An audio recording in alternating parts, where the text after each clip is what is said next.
Sarah Butler was young, vibrant, and filled with promise. Her story begins not with tragedy, but with the light she brought into every room she entered. Family photographs show her smiling, full of life, surrounded by friends who describe her as a force of warmth and kindness. To those who knew her best, Sarah was more than just a daughter and a friend, she was the heart of her community, the person who always checked in, who always cared. Her sisters remember how she could make even the darkest days brighter with her laughter. Classmates recall a determined college student at New Jersey City University, ambitious and full of dreams, never afraid to speak her mind. Sarah was studying criminal justice with the hope of building a future that blended her intelligence with her love for people. She wanted to live life boldly, and those closest to her believed there was no limit to what she could achieve, perhaps even a career helping others navigate the very dangers she would later face. But Sarah was not only intelligent, she was deeply compassionate. Friends tell of her willingness to listen, to offer advice, or simply sit with someone who felt alone. She was the kind of young woman who radiated trust. That trust, however, would later become the very vulnerability that placed her in unimaginable danger. Through the lens of home videos and treasured memories, Sarah appears like so many others, ordinary in the best of ways, someone whose life could easily mirror that of any daughter, sister, or friend. This ordinariness makes what follows even more unsettling. The viewer sees not just Sarah, but someone they might know, someone they might love. Her parents remember her as endlessly curious, always eager to try new experiences. It was that spirit of curiosity that made her both fearless and, at times, vulnerable to risks she didn't yet understand. They recall the moments leading up to her final days without knowing then how precious each small interaction would become, like the last family dinner where she shared stories from her classes, or the hug she gave her mom before heading out. Sarah's story is not just a personal one, it is a reflection of a generation navigating a new and uncertain world, one shaped by technology, digital connections, and hidden dangers. In her desire to explore, she stepped into a landscape where appearances deceive, and where predators wait behind polished screens. The tragedy of Sarah Butler's life is not only in how it ended, but in how much promise was stolen. Her loved ones remember her for her laughter, her strength, her kindness. And as they tell her story, they do so with a heavy truth: what happened to Sarah could happen to anyone. And so, the story begins, not with crime scenes or investigations, but with a life worth remembering. A young woman full of joy, hope, and trust. A young woman who, like so many others, simply wanted to live, to love, and to experience the world. But the choices she made in pursuit of that freedom would soon lead her into the path of something dark, something she never could have imagined.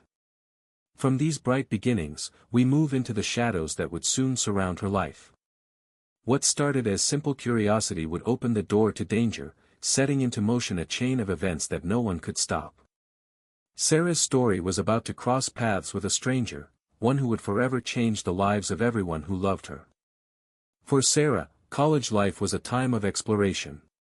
She thrived in her classes, spent time with friends, and carried a natural curiosity about the world around her. That curiosity extended to her social life as well. In an era where connections were increasingly made online, Sarah began to wonder what it might be like to step into the growing culture of digital dating. Her friends recall the moment clearly. She had mentioned downloading Tinder almost playfully, as though it were little more than an experiment. For Sarah, it was entertainment, a chance to laugh at profiles, swipe through strangers, and share screenshots with her closest friends. It wasn't about seeking something serious, it was about curiosity, and perhaps, a search for new experiences. She even joked about the awkward bios and bad photos, turning it into a game during girls' nights. But behind the laughter, there were warnings. Her friends and family, aware of the risks, cautioned her. They knew stories of women who had put their trust in the wrong person, only to discover too late the dangers lurking beneath a carefully crafted profile. They urged her to be cautious, to remember that not every smiling face on a screen could be trusted.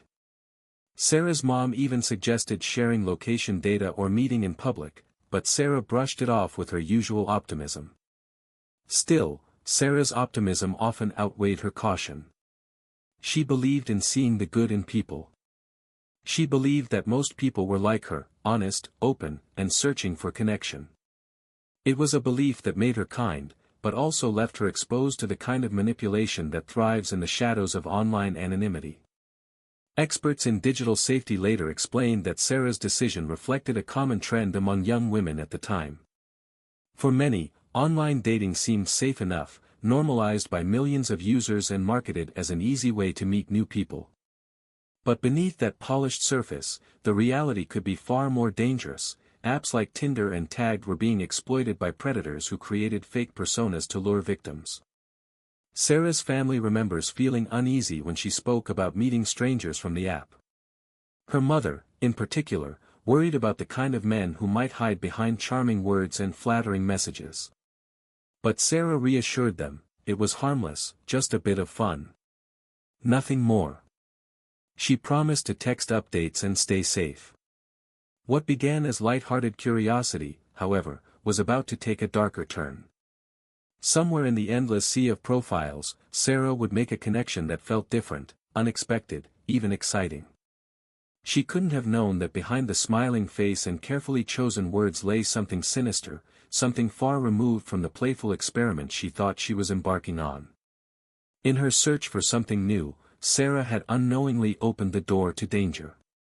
A door that, once stepped through, would set her on a path from which there would be no return. And it was here, in the seemingly harmless swipes of an app, that her story began to change forever. It was a simple swipe, a split-second decision that would shape the course of Sarah's fate. Among the countless profiles she scrolled through, one stood out, a man named Khalil Wheeler-Weaver. His photographs showed a friendly smile, his words seemed confident, and his messages carried the charm of someone who knew how to make a stranger feel at ease. He claimed to be a security guard, someone reliable and down-to-earth. At first, their conversations were light. They exchanged jokes, talked about music, and compared favorite movies. To Sarah, it felt like the ordinary beginning of something new, nothing unusual, nothing alarming. Yet, for those who would later examine the digital trail, there was something almost rehearsed in his approach, a carefully measured tone designed to disarm and attract. Friends remember Sarah mentioning him, though briefly. She described him as interesting, someone who seemed different from the usual flood of shallow introductions that filled her inbox. But even then, there was hesitation in her voice. Something about his intensity, his eagerness, felt a little too much, too soon. In one text to a friend, she even joked, "You're not a serial killer, right?" A light-hearted quip that would later haunt those who read it. Experts in criminal psychology later noted that predators often craft their conversations with precision, balancing flattery with curiosity, making their victims feel chosen, special, and understood. It is in these early interactions that the trap is set, invisible to those caught in it. And Sarah, with her natural openness, became the perfect target for such manipulation. As their exchanges continued, a subtle tension grew. Khalil's words, while polite, carried undercurrents that were easy to miss at first glance. There were questions that probed too deeply, jokes that hinted at something darker. In retrospect, they revealed glimpses of a personality that Sarah could not have known, one carefully hidden beneath the mask of charm. Behind the screen, the man was not what he seemed. His photographs were carefully chosen, his words deliberately arranged. To Sarah, he was a stranger who appeared trustworthy. To investigators who would later comb through these conversations, he was a predator testing boundaries, watching for the moment when trust would override caution. For Sarah, it felt like a harmless step forward, another chat in an endless stream of digital exchanges. But this one was different. This was the beginning of a connection that carried with it a shadow she could not see. And soon, that digital bond would push beyond the screen. Sarah was about to agree to something that would forever alter the course of her life, meeting him in person. The decision, seemingly small at the time, would mark the point where curiosity gave way to danger. On November 22, 2016, she drove to meet him, texting her family that she'd be back soon. Behind the carefully chosen profile pictures and smooth words, a darker truth began to emerge. Khalil Wheeler-Weaver was not the man he pretended to be. To Sarah, he appeared as just another young man searching for connection. But investigators would later uncover a very different portrait, one marked by secrecy, manipulation, and a chilling disregard for human life. His past was littered with red flags, moments of erratic behavior that revealed patterns of control and deception. Former acquaintances described him as withdrawn, sometimes volatile, a man who often shifted between charm and hostility with unsettling ease. To some, he appeared lonely and misunderstood. To others, he was someone to avoid, a man with habits that unsettled those who got too close. He had a history of harassment complaints and disturbing online activity, including searches for violent content and methods of concealment. Experts explain that predators like him often live double lives. On the surface, they seem ordinary, even likable. But beneath that facade lies a hidden hunger, one that is carefully concealed until the moment it can be unleashed. Khalil's online persona was crafted to appear safe, approachable, and attractive, everything designed to lower the guard of young women like Sarah. Digital investigators later found inconsistencies in his online presence, photos that didn't match his real life, stories that shifted depending on who he was speaking with. He was a man who understood how to exploit the gaps between reality and perception, weaving together an image that was convincing enough to hide his true nature. He used multiple apps, including Tagged, to target vulnerable women, often sex workers or those open to casual meetings. Those who studied his behavior noted his ability to blend in, to mask his intentions behind ordinary gestures. But the signs were there for those who knew where to look: abrupt mood swings, an obsession with control, and a disturbing interest in women he met through anonymous platforms. These were not quirks, they were warning signals. To Sarah, though, none of this was visible. What she saw was the version he wanted her to see, the charming man on the other end of her messages. And like so many victims before her, she had no way of knowing the danger that lurked just beyond the carefully polished surface. In hindsight, the contrast is chilling. The smiling face on a dating profile was merely a mask, hiding impulses that had been building for years. While Sarah believed she was making a new connection, he was already setting the stage for something far darker, a pattern he had begun with other women, including Robin West and Joanne Brown, whose disappearances would later be linked to him. And soon, that mask would slip. The moment Sarah agreed to meet him in person, the boundary between illusion and reality would disappear, drawing her into a situation from which there would be no escape. The stage was set for the encounter that would change everything. The night of Sarah's meeting with Khalil began like so many others, ordinary, unremarkable. She dressed with care, told her family she would be out for a while, and left her home in Montclair, New Jersey, with a sense of excitement mixed with curiosity. No one suspected it would be the last time they would see her alive. Her parents recall the moment vividly. They watched her step out the door, expecting her laughter to fill the house again within hours. There was no reason to fear, no reason to think this night would be different from any other. Yet, beneath the normalcy, something darker was already unfolding. As Sarah made her way to meet him, surveillance cameras captured fragments of her journey, fleeting images that would later become crucial evidence. In those grainy frames, investigators would see a young woman on the brink of her final hours, unaware of the danger waiting on the other side of that meeting. She arrived at a location near his home in Orange, New Jersey, where he lured her into his car under the pretense of a casual hangout. For Sarah, it was a leap of faith, a trust in the belief that people are who they say they are. For Khalil, it was something entirely different. To him, this was the moment he had been planning, the opportunity he had been carefully constructing from behind his mask of charm and false sincerity. Once alone with her, he attacked, strangling her in a brutal act of violence driven by his need for domination. The air of suspense is palpable when family members recount the hours that followed. Her mother remembers the quiet of the house, the glance at the clock, the expectation that Sarah would return at any moment. But the hours passed. The laughter never came. The phone stayed silent. Detectives later reconstructed these final steps in haunting detail. They described how Sarah walked into the night, her trust leading her closer to a man whose intentions were anything but innocent. Every step carried her further from the safety of her home, and deeper into the trap he had set. After killing her, Khalil wrapped her body and dumped it in a remote area of Eagle Rock Reservation, covering his tracks as best he could. In documentaries, these moments are replayed with a heavy silence, the sight of a young woman walking out into the unknown, contrasted with the aching knowledge of what comes next. The weight of inevitability presses down on every frame, every recollection. That night, Sarah Butler vanished into the darkness. And while her family still waited for her return, her absence would soon stretch into hours of dread, days of despair, and finally into the unthinkable.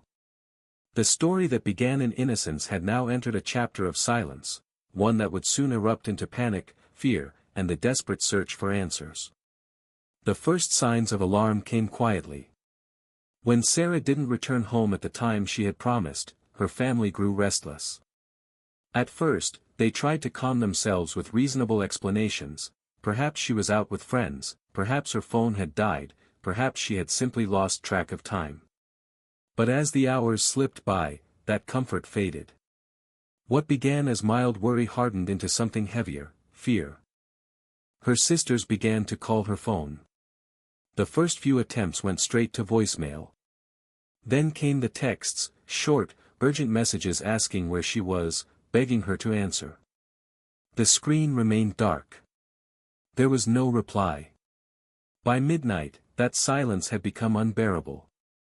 Her parents paced the house, checking the driveway, hoping to see headlights appear. But the street stayed empty. Each minute stretched longer than the last. She always called, her father later recalled. She always let us know where she was. This wasn't like Sarah. In desperation, the family reached out to her friends, hoping someone had seen her, heard from her, or could piece together her last movements. But every call came back with the same answer: no one knew where she was. It was as though she had simply vanished into the night. By early morning, panic had taken hold. Exhausted and terrified, Sarah's mother dialed the police. She explained that her daughter was missing, that she hadn't come home, that something was wrong. On the other end of the line, the response was calm but procedural.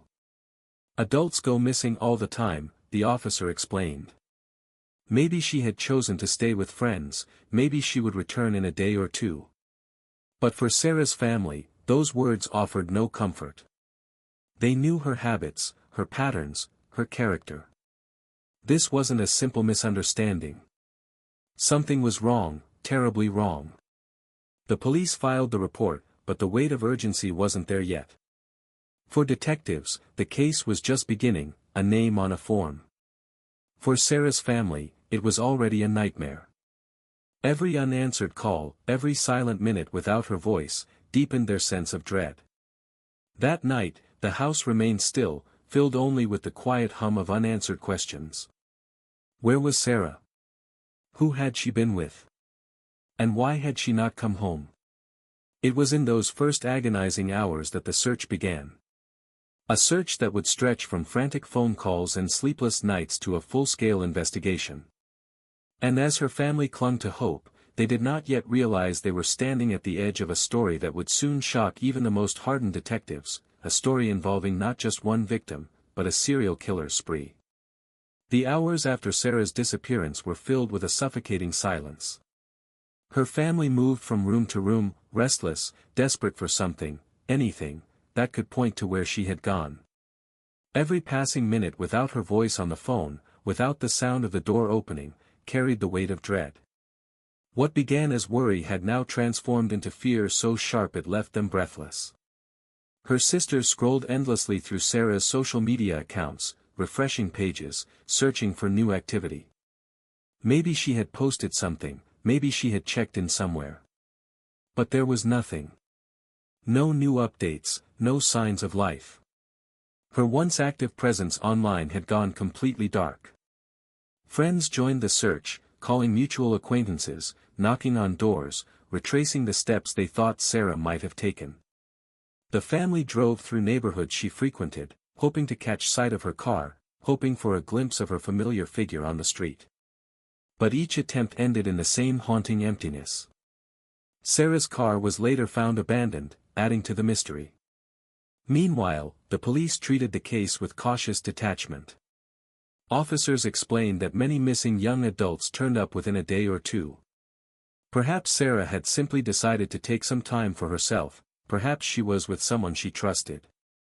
To them, it was too early to assume the worst. But for Sarah's parents, those reassurances only deepened their frustration. They knew their daughter. She wouldn't vanish without a word, wouldn't leave her family to sit in fear. Her absence wasn't a choice, it was a warning sign. And every time the phone remained silent, that warning grew louder. As night fell once more, the atmosphere in the Butler home became unbearable. The house that once echoed with Sarah's laughter now felt hollow, filled only with whispered conversations and the hum of unanswered calls. Her father stared out the window, willing headlights to appear in the driveway. Her mother sat by the phone, refusing to leave, clinging to the hope that the next ring would be Sarah's voice. For the family, it was the longest night of their lives, a night of silence, fear, and unanswered prayers. But as the darkness lingered, their grief turned into resolve. They would not wait quietly. They would push, they would demand, they would do whatever it took to find Sarah.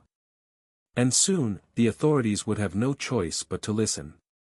The silence of those first hours was about to give way to action, as detectives began piecing together the fragile trail that Sarah had left behind.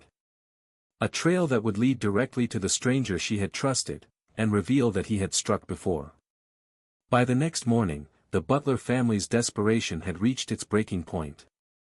Their calls to police grew more urgent, their pleas more insistent. At last, investigators agreed to move forward with a formal missing persons case. What had begun as a family's fear was now transforming into an official investigation led by the Essex County Prosecutor's Office. Detectives started with the obvious, Sarah's phone. Records of her calls, messages, and digital activity became the foundation of their search. Every text, every login, every movement of her device painted a picture of her final hours. The pattern was clear, Sarah had been active on her phone right up until the evening she vanished. Then, suddenly, silence. The team turned their attention to her social media accounts. Friends and relatives confirmed what detectives already suspected, her profiles, once lively, had gone completely dormant. For a young woman like Sarah, that was not just unusual. It was alarming. But it was in her dating apps that the most troubling clues emerged. Investigators discovered her recent activity on Tinder, including the match that had captured her attention in the days leading up to her disappearance. The name was unfamiliar to them, but it would soon become central to the entire case, Khalil Wheeler-Weaver, the last person Sarah had agreed to meet. At first glance, his profile looked ordinary, even appealing. Smiling photos, light-hearted captions, a man who appeared confident and approachable. But detectives, trained to look past appearances, immediately sensed something was off. His information was vague, his photographs inconsistent. And when they compared his messages to Sarah with those he had sent to other women, the pattern of manipulation began to emerge. This was no random stranger. This was the key. As they delved deeper, they linked him to other missing women cases, including Robin West, whose body had been found burned in an abandoned house, and Joanne Brown, strangled and left in a vacant lot. Sarah wasn't his first victim, she was part of a deadly pattern. As detectives pieced together Sarah's last digital footprints, a chilling realization set in. The man she had trusted enough to meet that night wasn't just another online match. He was a shadowy figure hiding behind layers of deception, and he was now the prime suspect in her disappearance, and potentially a serial killer. For Sarah's family, the investigation brought both hope and dread. At last, there was a lead, someone to focus on, someone who might hold the answers. But it also meant facing the terrifying possibility that their daughter had fallen into the hands of a man far more dangerous than they could have imagined, one who had already claimed multiple lives. The search for Sarah was no longer a waiting game. It had become a race against time. And as detectives zeroed in on the man from Tinder, they were about to discover just how deeply his lies ran. Detectives began pulling at the threads of Khalil Wheeler Weaver's digital life, and almost immediately, the inconsistencies multiplied. His Tinder profile, at first glance, looked harmless: carefully chosen photographs, vague descriptions, the kind of account designed to appear approachable but reveal very little. But the deeper investigators dug, the more troubling the picture became. The photographs themselves were a red flag. Reverse image searches suggested some were lifted from unrelated accounts, while others appeared altered or staged. To the untrained eye, it was the kind of deception that could pass unnoticed. To investigators, it screamed of a man hiding behind a mask. Then came the messages. Detectives combed through Sarah's exchanges with him, comparing them to conversations he had initiated with other women. A disturbing pattern emerged. His words were polished but oddly repetitive, as though he had used the same lines many times before. He was probing, always pushing for meetings, always testing boundaries with calculated charm. Women who had interacted with him online began to come forward. Some described conversations that grew uncomfortable, filled with strange questions or unsettling requests. Others admitted they had stopped responding altogether, uneasy with the intensity of his attention. Their testimonies painted the picture of a predator circling his prey in plain sight. One survivor, Tiffany Taylor, recounted how he had attacked her earlier that year, attempting to strangle her after luring her with promises of money. She escaped, but her story would later prove pivotal. Criminal experts brought into the case explained what detectives were seeing: a man skilled at blending truth with fiction, weaving together just enough reality to make his lies convincing. He was a familiar stranger, someone who could disarm with friendliness while concealing motives that were anything but harmless. What alarmed detectives most was the speed with which he moved from casual conversation to pushing for physical meetings. He wasted little time in trying to pull women out of the safety of the digital world and into real life. Sarah had not been the first to receive his attention; she had simply been the one who agreed to meet, following in the footsteps of Robin West, killed in September 2016, and Joanne Brown, killed in October 2016. The more investigators uncovered, the more sinister his presence became. This was not an ordinary man navigating online dating. This was someone who had built an entire false identity for the purpose of luring women into his reach, often targeting those he perceived as vulnerable. And with every detail revealed, one conclusion grew clearer: Sarah's disappearance was not random. It was the result of calculated deception, orchestrated by a man who had perfected the art of being both known and unknown. But this was only the beginning. As detectives pressed further into his background, they would discover that Sarah's case was not an isolated incident, and the lies he had spun were only a fraction of the darkness he carried with him, including a fourth victim, 15-year-old Mawa Doumbia, whose murder he would later be charged with. The investigation into Khalil Wheeler Weaver's past peeled back layers of deception that shocked even seasoned detectives. What at first looked like the actions of a man hiding behind false photos soon revealed something far more sinister. He wasn't new to this game. He had been here before, with a spree that claimed at least 4 lives between September and November 2016. Digital forensics uncovered multiple accounts linked to his name, some under slight variations, others completely fabricated. Each one bore the same hallmarks: stolen images, vague biographical details, and a strategy of targeting young women who were trusting and curious. This was not casual experimentation with online dating. This was a calculated method of hunting, using apps to promise money or dates before attacking. Detectives spoke with women who had encountered him in the past. Some described how quickly his tone could shift, from flattering and charming to invasive and unsettling. He asked probing questions, pressured them for private meetings, and sometimes hinted at fantasies that veered into the disturbing. Several admitted they had blocked him after their instincts told them something wasn't right. Tiffany Taylor's survival story detailed how he choked her unconscious, but she fought back, providing DNA evidence that would link him later. It became clear that Sarah had not been the first woman to fall under his gaze. In fact, police discovered conversations that hinted at a pattern of predatory behavior stretching back months, perhaps years. He had used the same tactics repeatedly, refining his approach, testing how far he could push before women pulled away. His victims included Robin West, a 19-year-old sex worker whose body was found burned, Joanne Brown, 33, strangled and dumped, and later, Mawa Doumbia, a teenager he killed just weeks before Sarah. Psychologists analyzing his behavior identified a dangerous psychological profile, a man who sought not genuine connection, but control. His messages revealed fantasies of dominance, scenarios where he dictated the terms, stripping away his target's sense of safety. For Khalil, dating apps were not about companionship, they were a hunting ground, fueled by a twisted desire to overpower and kill. Evidence also surfaced of his disturbing online searches and forum activity, where he engaged in conversations about manipulation and control. These digital traces suggested he was not acting on impulse but rather cultivating dark obsessions that he carefully concealed from the outside world. He even researched how to dispose of bodies and avoid detection. For detectives, the picture was becoming clearer: Sarah's disappearance was not the result of an unfortunate coincidence. She had crossed paths with a man who had long been preparing for such an encounter. What made her case different was that, for the first time, his actions had escalated past words and into something irreversible, though in truth, it was the culmination of a deadly rampage.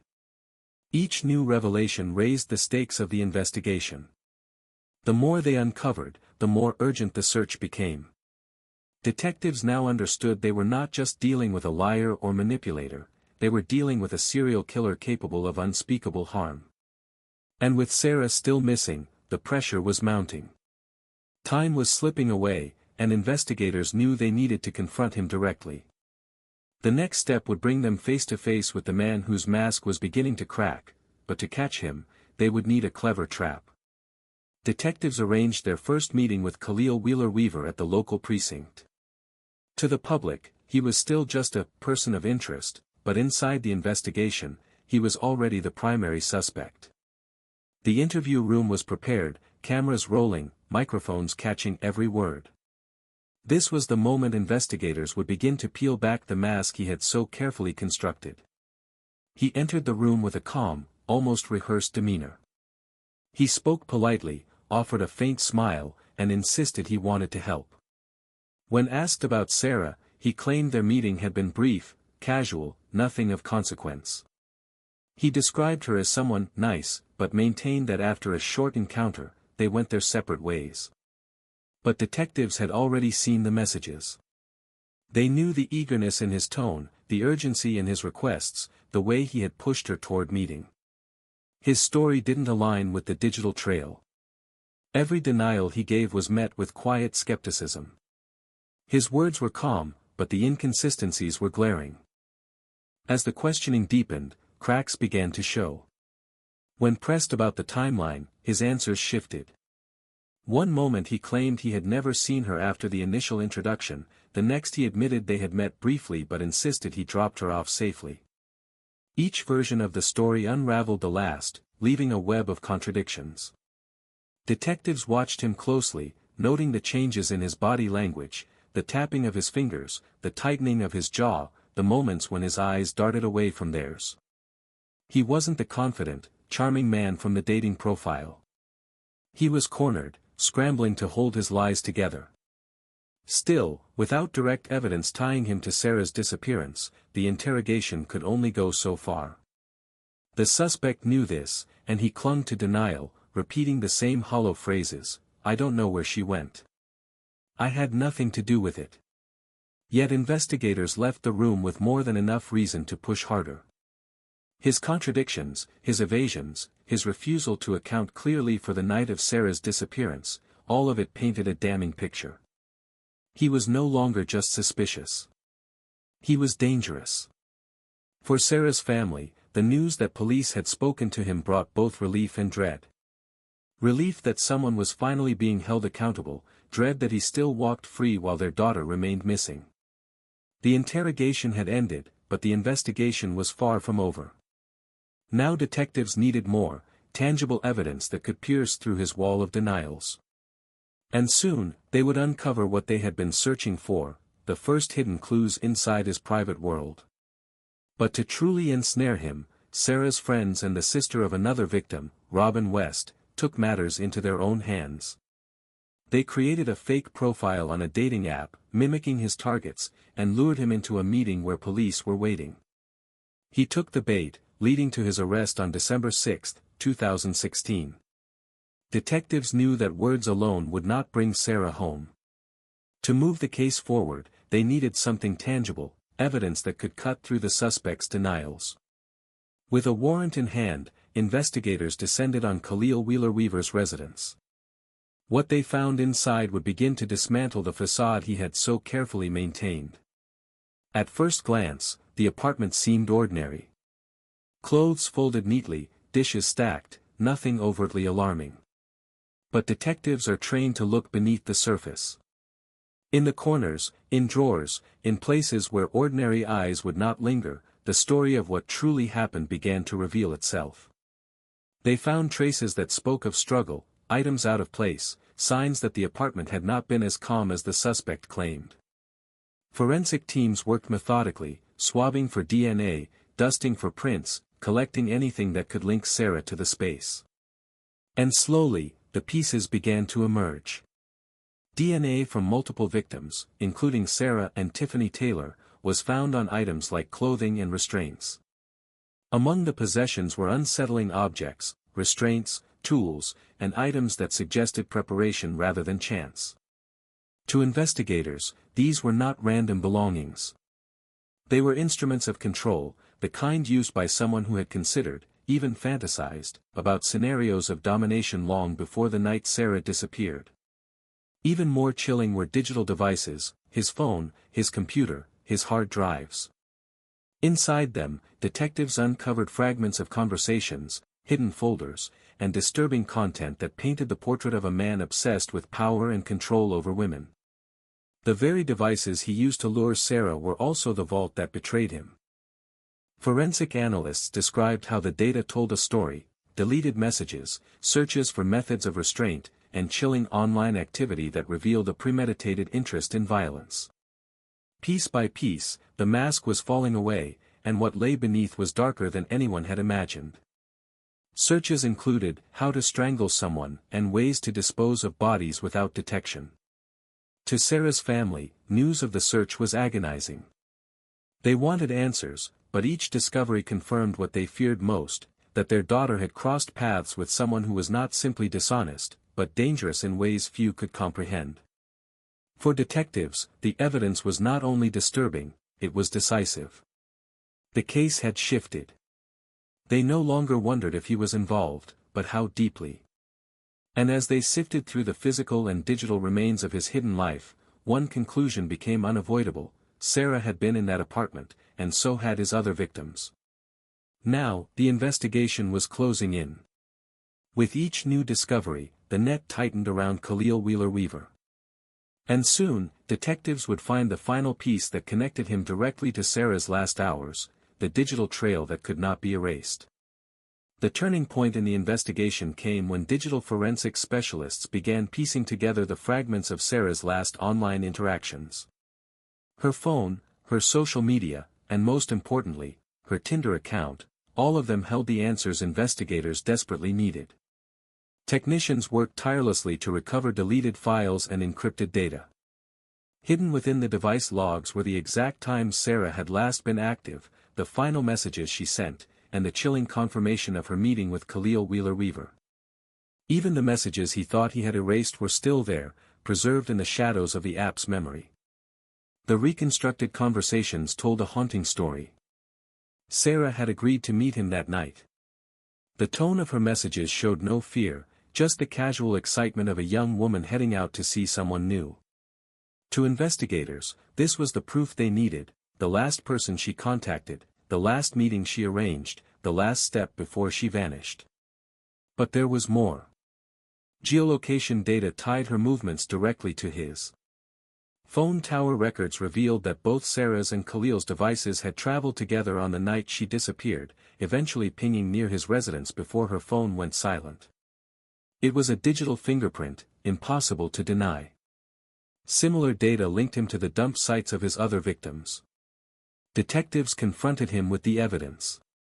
He squirmed, shifted, and tried once more to weave his lies. But the facts left no room for escape. Every word he had spoken in denial was contradicted by cold, undeniable data. His story had collapsed under the weight of technology. For Sarah's family, the revelations were devastating. To hear that her final hours had been confirmed, mapped out in such detail, was almost unbearable. Yet it was also the first time they had clear answers, answers that pointed directly to the man they had feared all along, and connected him to a broader killing spree. Investigators described this breakthrough as the moment when the case shifted from suspicion to certainty. No longer was he just a person of interest. He was now the prime suspect in what was rapidly becoming a serial murder investigation. But the digital trail revealed more than just Sarah's last moments. It hinted at a darkness stretching back further, suggesting that Sarah may not have been his first target, and indeed, she wasn't. And as detectives widened their search, they would soon uncover the disturbing past he had fought so hard to keep hidden, including the full extent of his crimes. As detectives dug deeper into Khalil Wheeler Weaver's past, the darkness of his true character began to unfold. What they discovered painted a portrait of a man who had been hiding in plain sight for years, moving through life with a trail of troubling behavior that had gone largely unnoticed until now. Old police records revealed a pattern of incidents that, at the time, seemed minor but now carried a far more chilling significance. Reports of harassment, disturbing online activity, and complaints from women who felt threatened by his behavior. Individually, these cases had slipped through the cracks. Together, they revealed a man spiraling deeper into obsession and control. Former acquaintances described him as a man of contradictions, outwardly polite, even charming, but prone to sudden flashes of anger. Some recalled his unhealthy fixation on women, his tendency to talk about them in ways that were degrading and unsettling. Others remembered how he always seemed to hover on the edge of something darker, as though hiding urges he could barely contain. He came from a respected family, his father was a police officer, but that only helped him blend in. Psychologists brought in to analyze his behavior explained how individuals like Wheeler Weaver often escalate over time. What begins with fantasies and digital manipulation eventually grows into something physical, something violent. In his case, the line between fantasy and reality had long since blurred, leading to his 2016 spree. More alarming still were the connections to other women who had disappeared under suspicious circumstances. Detectives began to revisit unsolved cases, searching for patterns, women who had interacted with him online, women who vanished after brief encounters. Robin West was killed on September 1, her body set on fire in an abandoned house to destroy evidence. Joanne Brown was strangled on October 22 and left in a vacant home. Mawa Doumbia, just 15, was murdered on October 7, her body hidden similarly. And Tiffany Taylor survived an attempt on November 15, providing key testimony. On his seized devices, investigators unearthed an even more disturbing collection of material, violent writings, saved conversations, and images that revealed his growing appetite for domination and control. It was a hidden archive of obsession, one that showed how long he had been planning and fantasizing. For Sarah's family, hearing about his past was like reopening wounds that had barely begun to form. Each revelation confirmed the nightmare they were living. Their daughter had not simply met the wrong person, she had crossed paths with a serial killer who had been perfecting his methods for years. Detectives now had more than suspicion. They had a portrait of a man whose history, habits, and fantasies aligned with the crime unfolding before them. And as their investigation pressed forward, the next chapter would bring the discovery that every parent dreads, the heartbreaking proof of what had become of Sarah Butler. The search for Sarah stretched into agonizing days, each one heavy with uncertainty. Volunteers combed wooded areas, riversides, and abandoned lots. Flyers with her picture were plastered across neighborhoods, her smile staring back from lampposts and storefront windows. News stations carried the story, urging the public to come forward with information. But with each passing hour, hope dimmed. Then, one cold morning on December 1, 2016, the silence was broken. A call came in, searchers had found something. Law enforcement quickly converged on a desolate area in Eagle Rock Reservation, not far from Khalil Wheeler Weaver's residence. There, hidden from sight under leaves and debris, lay the body of Sarah Butler. The discovery sent shockwaves through the community. For her family, the confirmation was devastating, even though they had feared this outcome for days. The small flicker of hope they had clung to was extinguished in an instant. What they now faced was not uncertainty, but finality, a truth that shattered them. News footage from that day shows officers cordoning off the scene, investigators in protective gear working carefully, and grieving family members holding one another as the reality set in. Sarah's life had been stolen, her vibrant future cut short, her dreams silenced in the most brutal way imaginable, strangled, like his other victims, in a calculated act of violence. Detectives described the scene as haunting, one that confirmed what they had already suspected: this was not an accident, not a disappearance with a chance of return. It was the work of violence, deliberate and calculated. The physical evidence tied directly back to the man they had questioned, the man who had denied everything. Autopsy reports revealed she had been asphyxiated, her body disposed of in an attempt to conceal the crime. Forensic teams gathered samples, documenting every detail. Her remains, though fragile, carried the truth of what she had endured.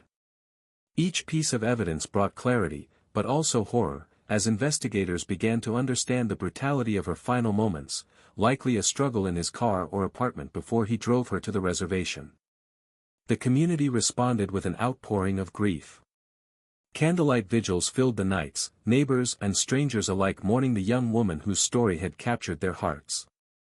Sarah was no longer just a missing person, she had become a symbol of innocence destroyed, a reminder of the dangers lurking behind digital screens. For her family, the pain was indescribable.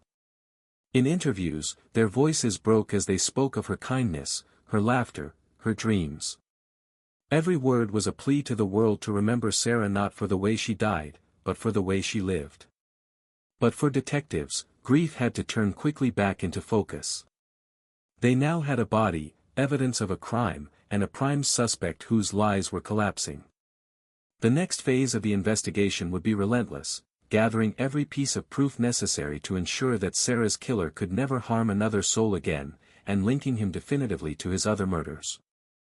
With Sarah's body recovered, the investigation entered its most critical phase. Detectives knew they had only one chance to build an airtight case, one that would not just point to Khalil Wheeler Weaver, but prove beyond any doubt that he was responsible for multiple murders. Every detail mattered. Every fragment of evidence had to be tied together into a story that the courts could not ignore. Forensic specialists began with the body. DNA testing confirmed what the family already knew: Sarah had been with Wheeler Weaver in her final moments. Fibers, traces of skin, and other biological evidence created a direct connection between her remains and the environment inside his residence. The illusion of coincidence was gone. Similar DNA links were found for his other victims. Investigators then turned to surveillance footage. Cameras from nearby streets, gas stations, and businesses formed a silent timeline of Sarah's final night. Grainy images showed her car traveling the route toward Wheeler Weaver's neighborhood, followed later by his movements in the hours after she disappeared. Alone, each clip seemed unremarkable. Together, they painted a damning picture, including footage of him near the dump sites. Witnesses began to step forward. Some recalled seeing Sarah's car parked near his apartment. Others remembered a man matching his description acting nervously in the days following her disappearance. Their testimonies added human voices to the mounting pile of forensic proof. Tiffany Taylor's account of her survival provided a living witness to his methods. Back in the lab, digital evidence continued to speak volumes. Analysts reconstructed more of his deleted files, uncovering chilling searches, questions about how long it takes for a body to be found, how to erase digital footprints, even forums discussing violent fantasies. Each discovery confirmed that Sarah's death had not been an accident. It was premeditated, part of a pattern that included setting one victim's body on fire to destroy evidence. Detectives also analyzed his phone's location history. The records revealed that in the hours after Sarah vanished, Wheeler Weaver had traveled to the very area where her body was later found. It was the final nail in the coffin, a digital breadcrumb trail he could not erase. The same data implicated him in the other killings. For investigators, the pieces now aligned seamlessly: the lies he told in interrogation, the incriminating evidence in his home, the digital traces, and the physical proof on Sarah's body. The case was no longer about suspicion, it was about certainty, with charges expanding to include all his known victims. For Sarah's family, watching the investigation unfold was a torment. Every revelation brought fresh grief, but also a grim reassurance that the truth was being uncovered. Justice for Sarah was within reach, though it could never restore what they had lost, and it would extend to the families of Robin, Joanne, and Mawa. And as detectives compiled their findings into a case file that left no room for doubt, the next step became inevitable. The mask was gone, the lies were stripped away, and now the world would see Khalil Wheeler Weaver for what he truly was. The stage was set for his motives to be revealed, and for the darkness of his mind to be fully exposed. The portrait of Khalil Wheeler Weaver that emerged in the weeks after Sarah's death was one of disturbing complexity, and chilling intent. Detectives, prosecutors, and psychologists worked side by side to unravel not only what he had done, but why. The answer was as unsettling as the crime itself: a deep-seated need for power and control, manifested in violent sexual fantasies. Experts who studied his writings, his search history, and his conversations revealed a man consumed by fantasies of control and violence. To him, relationships were not about connection or affection, they were about domination. His digital footprint left little doubt: Sarah was never seen as a person to him, but as an object in a cruel script he had rehearsed in his mind for years. He targeted women he could overpower, often promising payment to sex workers to gain their trust. Psychologists explained that men like Wheeler Weaver are driven by a need for power, a compulsion to strip away autonomy from their victims. He craved the feeling of superiority, the ability to decide the fate of another human being. These weren't fleeting impulses, they were the result of long-nurtured fantasies, carefully hidden from the outside world until the moment he acted on them. His choice of strangulation was deliberate, a method that allowed him to feel ultimate control in his victim's final moments. His lies during interrogation now appeared in a new light.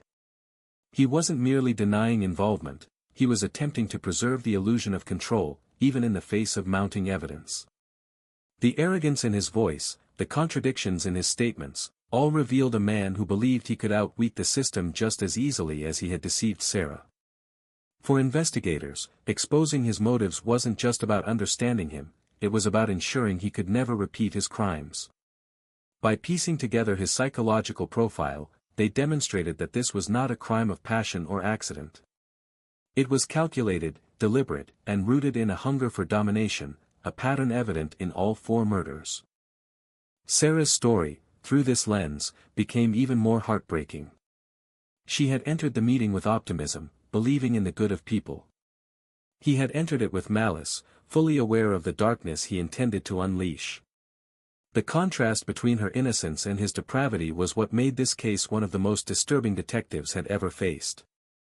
In interviews, prosecutors described how critical it was to reveal this truth in court. Jurors needed to see beyond the surface charm he had once projected, to understand the predator hiding beneath.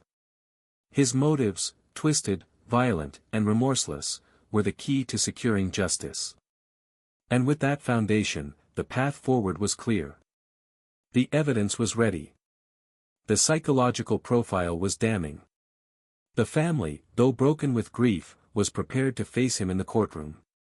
The world would soon hear every detail of what he had done, and the law would deliver its judgment. The stage was set for the trial, an arena where the lies would be stripped away, the motives revealed, and Sarah's voice carried forward by those determined to speak for her, along with the voices of his other victims. The courtroom was silent as the trial of Khalil Wheeler Weaver began in October 2019. For Sarah's family, every step into that chamber was a descent into their worst nightmare, forced to relive the final days of their daughter's life through evidence and testimony. For prosecutors, it was the culmination of months of work, an opportunity to present the story in full, to make sure that Sarah's voice was heard, even in death, alongside those of Robin West, Joanne Brown, and the attempted murder of Tiffany Taylor. Jurors sat in rapt attention as the state laid out its case. Photographs, surveillance footage, and the damning digital trail were presented piece by piece. Each detail, meticulously documented, showed how Wheeler Weaver had lured Sarah into his trap, and how the same methods were used on his other victims. Prosecutors painted a portrait of premeditation, stripping away any notion of coincidence or misunderstanding. The defense tried to counter, portraying him as misunderstood, a man caught in unfortunate circumstances.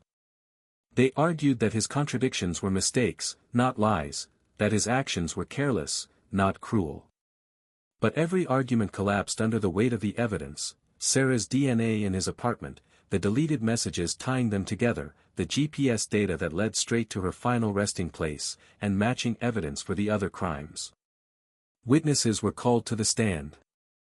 Friends testified about Sarah's excitement the night she disappeared. Experts explained the patterns of predatory behavior that marked Wheeler Weaver's actions.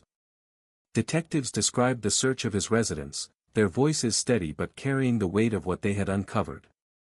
Tiffany Taylor bravely recounted her escape, providing eyewitness testimony that sealed his fate. Each voice, each testimony, tightened the noose of truth around him. Then came the families. Sarah's parents and sisters spoke through tears, describing the vibrant young woman they had lost. Their words filled the courtroom with grief so raw that even jurors struggled to contain their emotions. In those moments, Sarah was no longer just a name in a case file, she was real, living, loved, and forever gone. The families of the other victims shared similar stories of loss, humanizing the full scope of his crimes. The trial stretched for days, every session a battle between truth and denial. But as closing arguments rang out, the outcome felt inevitable. Prosecutors reminded the jury of Sarah's last moments, of the trust she had placed in a man who had betrayed her in the most horrific way imaginable. They asked for justice, not only for Sarah, but for every young woman whose safety is threatened by predators hiding in plain sight, and for Robin, Joanne, and Tiffany. When the verdict was finally read after less than 3 hours of deliberation, the room held its breath. Guilty on all counts, 3 counts of murder, attempted murder, kidnapping, aggravated arson, and desecration of human remains. The words echoed like a release, a moment of vindication in the midst of unbearable loss. For Sarah's family, it was a measure of justice, though nothing could restore the daughter they loved. The judge's sentence was swift and decisive: 160 years in prison, without the possibility of parole, handed down in October 2021. For the first time, Khalil Wheeler Weaver would lose the control he so desperately craved. His freedom was gone, his lies exposed, his darkness confined. Later, in 2022, he was charged with the murder of Mawa Doumbia, ensuring further accountability. But for the Butler family, justice was not healing. It was survival.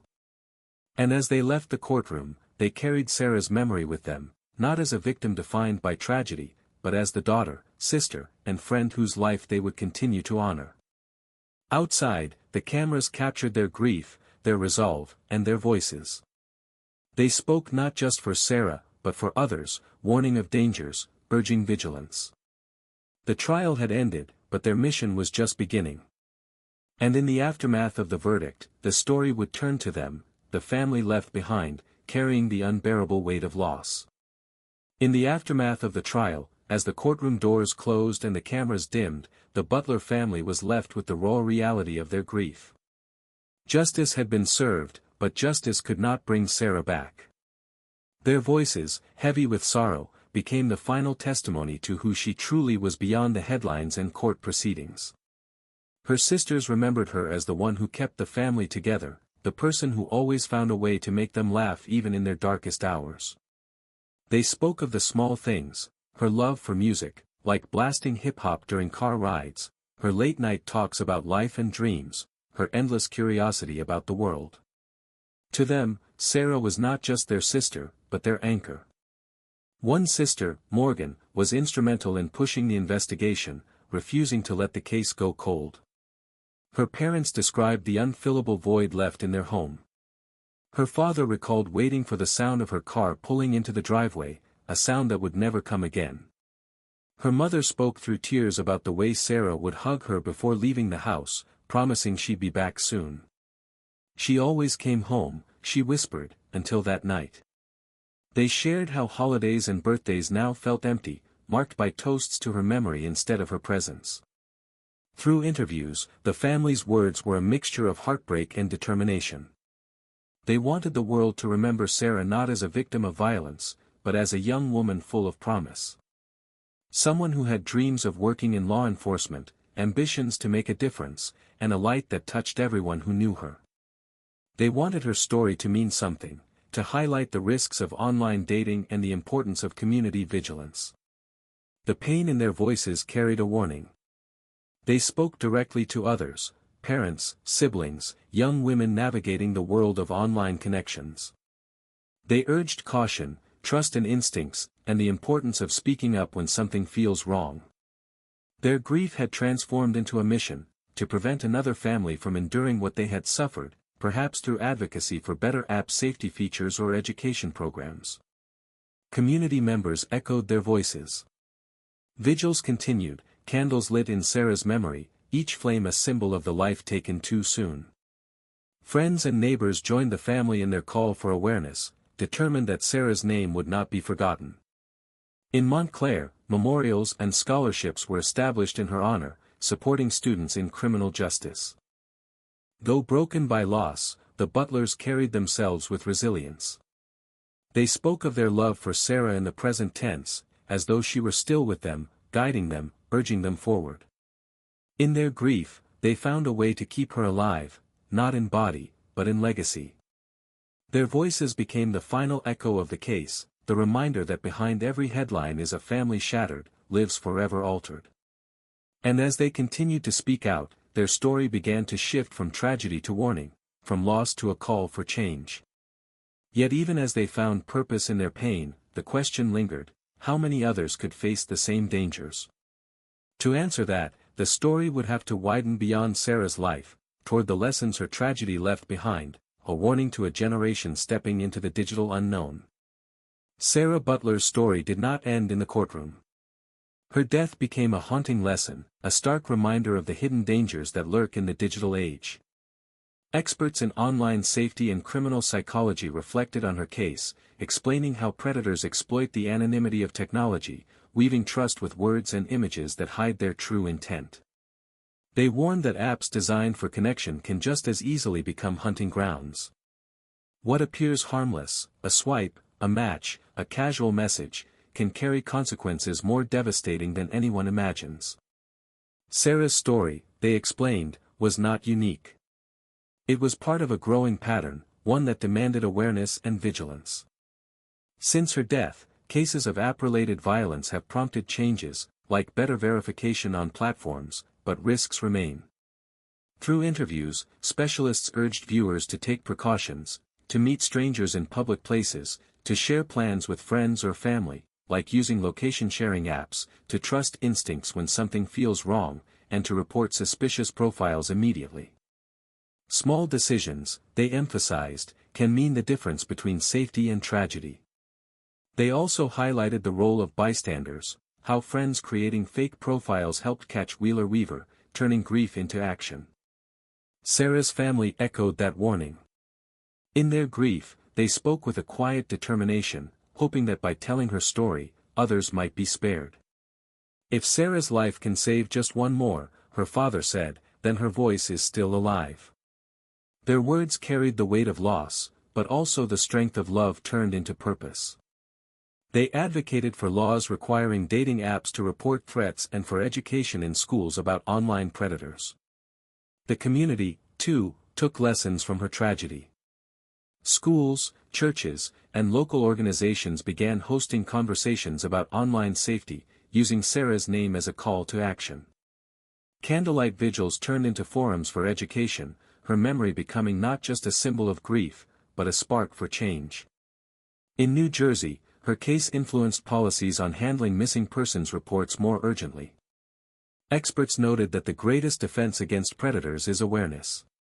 Sarah's story, painful as it is, shines a light on the reality many prefer to ignore, that evil can hide behind a friendly smile, a charming message, a polished profile. And that vigilance, not fear, is the key to staying safe. For the Butlers, life would never be the same. Their home would always carry the silence left by Sarah's absence. But in that silence, they chose to create a voice, a message to others, a warning to trust carefully, to guard what is most precious. The documentary closes not with the crime, but with Sarah herself, images of her smiling, laughing, alive. A reminder of the young woman she was, and the life she should have lived. Her infectious energy, her plans to graduate and help others, her unbreakable spirit. Her story becomes more than a tragedy, it becomes a legacy. A legacy that warns, that teaches, and that urges us all to look closer, to stay aware, and to never take safety for granted. And as the final words echo, one truth lingers: Sarah Butler's life, though cut short, continues to speak, her memory standing as both a warning and a light for generations to come, ensuring that the horrors inflicted by Khalil Wheeler Weaver lead to a safer world.